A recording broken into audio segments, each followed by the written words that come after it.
Ang pagiging mali-mali na mamana raw katulad ng nangyari sa mag-iina sa South Cotabato. Pero tuod eh. Tama o mali? Kapag nagulat sila, uulitin nila ang kanilang maririnig. Diyan na mga kalaban ko. Tama! Tama o mali? Kung ano raw ang sasabihin mo, Bugas. Bugas. matik nang gagawin din nila ito. Bugas. Tama! Ang mga babae sa video, hello guys! Taga rito sa Tampakan, South Cotabato. Ang binansagang Mali-Mali Family.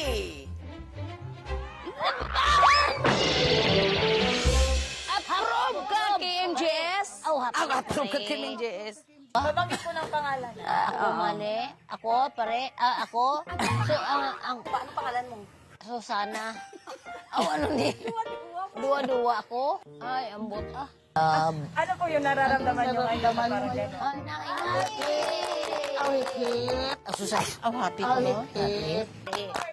Masaya kami. Masaya sa Masaya kami. masaya siya. Palakpak siya. Ako palakpak. O, ano na Ay, di magplakpak. Sana lang masusunod kung ano yung nakikita namin. Dahil sa kanilang pagiging mali-mali, paborito tuloy silang i-playtime o lokohin ang kanilang mga kapitbahay. Ginugulat namin sila. Kung ano ang i-action namin, i-action din nila. Lahat kami magtawanan. Ang pinakamatanda sa kanila, ang 67 anyos na si Susana.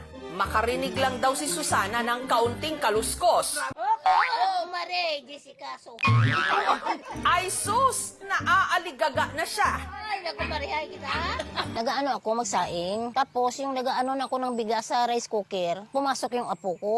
Sabi niya, tapon daw. Malapit ko na natapon. Mabuti lang inano niya ang rice cooker.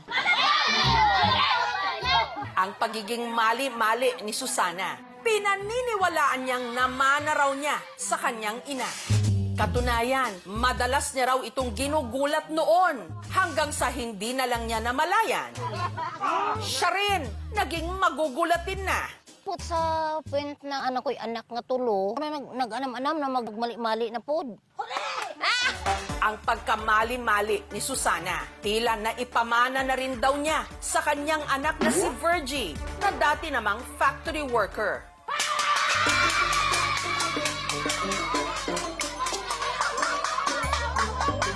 Ang ginatrabahoan ko, abi nga kaning, sa Jinsan, nang yung bowl bala na, ma'am, 5-5 na stainless. Pero may na mahulog ang mga sartin. Di ako aram ko sa production. Pero maminti ko siya na makibot. Ang kapatid ni Virgie na si Mary Ann, mali-mali rin katulad ng kanilang nanay Susana. Ay, baso. Ay, nagahulog ang gold. Ay, nagahulog ang gold.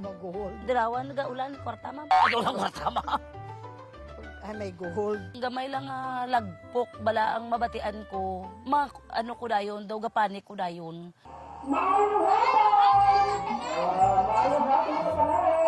Nahulog ang palwas ang lubi. Grabe ang akon nga nervyos. Grabe ang dalagan ko ba. Kay daw pamatsyag ko daw may naglupok. Bala nga ano nga. Nanglalamig kami niyan. Tapos yung pawis na lumalabas is lamig. Masakit ang ulo. Tapos pagod ma'am. Mga kalamnan namin parang nanginginig. Pero si Susana, may isa pang iniisip na dahilan ng kanyang kondisyon. Nung nanganak ako, parang kaisa lang pa lang ako nakaligo. Nagtrabaho na, nag-umpisa, namaga yung dito ko. Abta na siguro mga isa ka semana, nilagnat ako, na-admit ako. Isabi ng doktor, nabinat daw. Bye-bye! Sa kanilang pamilya, hindi lang daw si Susana at ang dalawang anak niya ang may pagkamali-mali. Pati na ang pinsan niyang si Nelda. Pero ang hinala naman niya, kinarma raw siya dahil madalas niya noong pagkatuwaan ang kondisyon ni Susana. Sige kami kakadlaw, sige kami ka sundog-sundog sa ilang amuni-amuna. Di naman kalibala na balin sa amon nga nagsala kami. Gayunman, sa halip na ikahiya ang kanyang pagiging mali-mali, hinayaan na lang nilang mapasama sa vlog ng anak ni Susana na si Ellen.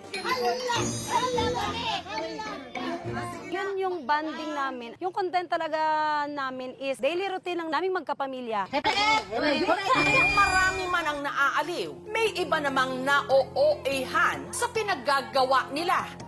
Gawa-gawa lang para sumikat. Ang kanila raw kasing pagiging magugulatin, di umano, scripted, tama o mali. Yeah, mali-mali ka. Yung mga nagsasabi na scripted ito, meaning hindi nyo kami kilala. Hindi namin obligasyon na i-explain namin ang sarili namin sa inyo. Ganito kami. So kung anong nakikita nyo, ganyan na kami. Abo-ang do kami, ma'am. Dahil mali-mali, sakit, hinahayaan na lang. Oh, first time. Sakit sa first time. Importante, wala yung naman isip kami namin magawa, normal. Ang mali. Anong mali sa amon? Ano ni siya? Bahala sila sa buhay nila. Sabi ko nga minsan, bakit ganito tayo? Parang tinatanong din namin ang sarili namin. May mga pagkakataon din daw na dahil sa kanilang kondisyon, muntik na silang maaksidente. Hindi ko makuha ako ng cellphone, mahal ko daan. Gaya ni Nelda na dahil sa pagkataranta, minsang napatakbo sa gitna ng kalsada. Nagagi man ang dump truck. Tigin sudlog ako sa tong upo namon, mayo lang kay gibutong ko sa upo ko kung wala siguro na bungguan gid ko sang dump truck. Si Mary Ann naman, hindi rin nakontrol ang kanyang pagkagulat nung minsang binusinahan siya habang minamaneho ang kanyang motor. Bigla kong preno lahat. Handbrake at saka foot brake. Tumilaob yung motor pag ganun. Oh. Nagising na lang ako. Doon ako sa center. Hindi na ako talaga nagamotor kasi na-trauma na ako. Habang si Virgie, dahil madalas daw magulat sa gitna ng pagtatrabaho, napilitan tuloy mag-resign. Daw, ano ba nang hindi ka makatrabaho sa ano mong kay, kung isa makibot ka. Gusto ko na mapa-check up yung mga kapatid ko tsaka si mama ko kung ano bang klaseng ano talaga yan, condition. Naawa ko sa ate ko. Sa kondisyon nila. Mula South Cotabato, sinamahan ng aming team ang mag-anak sa General Santos City para kumonsulta sa isang doktor. Sa biyahe pa lang, makailang beses na silang nagulat.